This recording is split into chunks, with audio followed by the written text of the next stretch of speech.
이 영상 찍기 전에 솔직히 고민 많았습니다. 이 얘기를 공개하면 아마존이 저를 싫어할 수도 있거든요. 아마존에는 정말 안 써도 되는 광고비가 있습니다. 혹시 광고비가 새고 있다는 느낌 받아보신 적 없으신가요? 광고를 계속 집행하고 있는데도 왜 노출이 안 되는지, 도대체 뭘 해야 판매가 일어나는지 고민하신 적 있으시죠? 혹시 아마존 광고가 비효율적이라고 느끼셨던 적 있으신가요? 저도 처음엔 그랬습니다.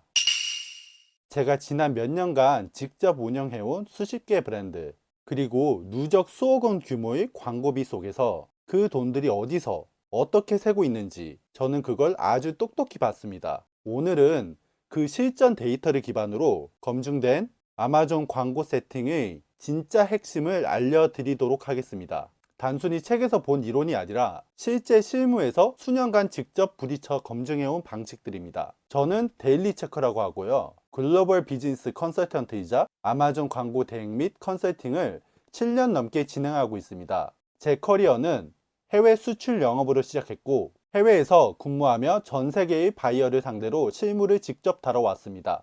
자, 이제 화면 보면서 PPC 광고 구조부터 하나씩 살펴보실까요? 자, 이제 아마존 캠페인 매니저에 한번 들어와 보세요. 그러면 이렇게 스폰서드 프로덕트, 그리고 스폰서드 브랜드, 스폰서드 디스플레이, 스폰서드 TV 이렇게 네 가지 광고 타입을 보실 수 있으십니다. 참 많죠. 그런데 저희는 일단 오늘은 여기에 있는 스폰서드 프로덕트라는 광고 캠페인 타입부터 설명드려 보겠습니다.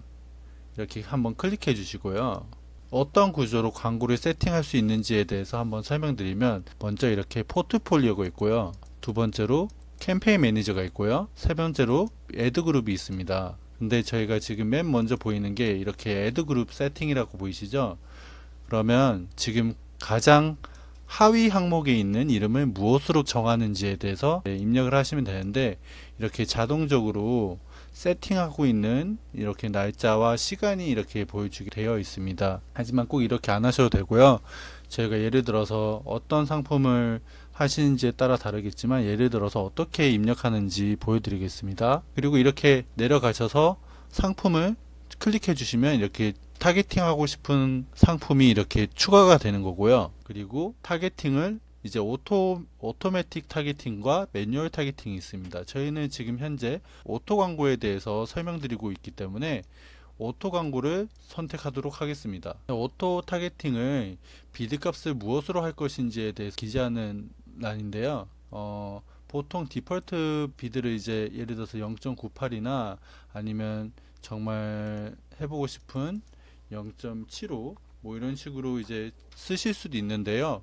지금 밑에 보시면 Set Bid by Targeting Group이라는 항목이 있습니다. 이걸 한번 더 클릭을 해주시면 이렇게 더 세분화된 매칭들을 볼 수 있습니다. 여기에 클로즈 매칭이라는 것과 루즈 매칭, Substitute, 그리고 Complements 이런 식으로 조금 더 세분화하여 세팅을 할 수 있다라는 뜻입니다.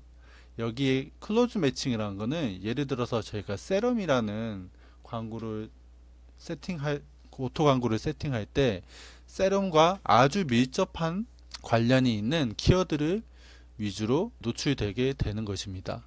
두 번째로 루즈 매치라는 거는 저희 세럼과 아주 밀접하진 않지만 조금 더 연관이 있고 좀 더 광범위한 그러한 키워드까지 노출되는 타겟팅이라고 보실 수 있으십니다. 그리고 substitute는 substitute와 complements는 일단 프로덕트 타겟팅이랍니다. 프로덕트 타겟팅은 제품 타겟팅입니다. 예를 들어서 어떤 상품의 리스팅이 들어가 있을 때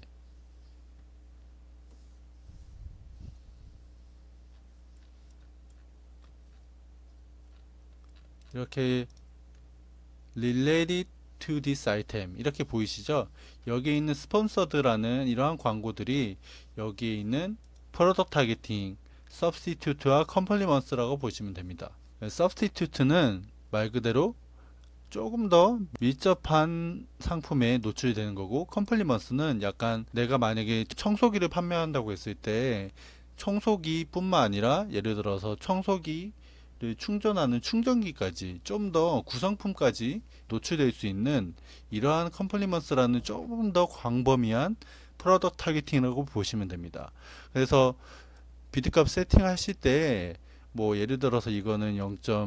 0.8로 하시고, 이거는 조금 더 루즈 매치니까 0.6으로 하시고, 그리고 이거는 0.8로 하시고, 그리고 이것도 0.6으로 하시고, 이렇게 대략적으로 세팅을 하실 수도 있다라는 것을 보여드리고 싶습니다. 그 다음으로는 네거티브 키워드 타겟팅인데요. 네거티브 키워드 타겟팅은 예를 들어서 우리가 세럼이라는 상품을 판매하고 있을 때 어떤 게 있을까요? 예를 들어서 세럼이라는 상품이 있는데 우리 상품은 콜라겐이 들어가지 않은 상품인데도 불구하고 세럼 콜라겐이라고 노출이 된다고 가정을 해보시면, 그러면 콜라겐이 들어가 있지도 않는 저희 세럼 상품이 이 상품에 들어가면 어떻게 될까요? 구매 전환율이 바로 떨어질 가능성이 높겠죠. 그렇다면 저희는 여기 매치 타입에 콜라겐이라는 키워드가 포함된 넣어주시고, 이쪽까지 넘어가게 하시면 콜라겐이라는 키워드가 포함된 이 키워드에는 노출이 되지 않기 때문에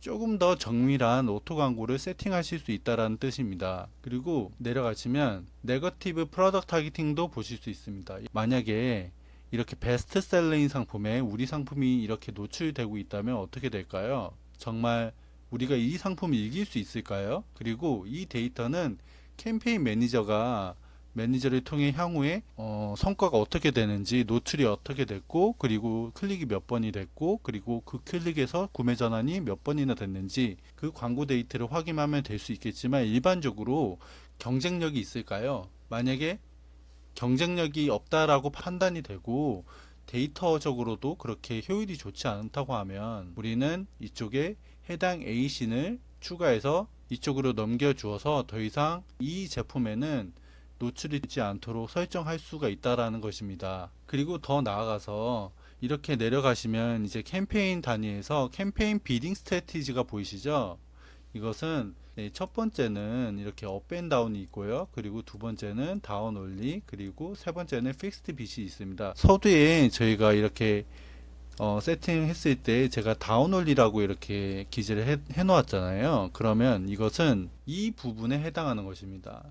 제가 왜 이렇게 세팅을 했냐면, 일반적으로 업앤다운을 많이 하는 경우에는 정말 우리가 0.75로 비드값을 세팅했다고 가정했을 때 0.65도 노출될 수 있겠지만, 정말 심한 경우에는 1.0, 1.2 여기까지 이상인 경우로 노출되는 경우도 보았습니다. 그래서 정말 예상치 못한 광고비 출혈이 일어날 수 있기 때문에 업앤다운은 정말 이 상품에 대한 구매 전환율이 높거나 정말 베스트셀러인 상품인 경우가 아니라면 업앤다운 스트래티지는 정말 사용하시면 효율이 안 좋다라고 말씀드리고 싶습니다. 그래서 우리가 매출만이 중요한 게 아니라 손익이 정말 중요하잖아요. 손익이 정말 중요하기 때문에 업앤다운이라는 비딩 스트래티지는 지향하시는 것을 추천드립니다. 그래서 보통 저희는 다운올리라는 비딩 스트래티지를 많이 쓰시는 것을 추천드리고요. 예를 들어서 우리가 0.75로 비딩을 설정을 해 놨을 때 0.75 이하인 이제 그러한 비딩 값으로 노출이 될 수가 있습니다. 그리고 픽스드 빗은 0.75라고 세팅을 했을 때 0.75만 딱 노출이 된다라고 보시면 됩니다. 그리고 추가로 비드 어디스트먼트가 있는데요.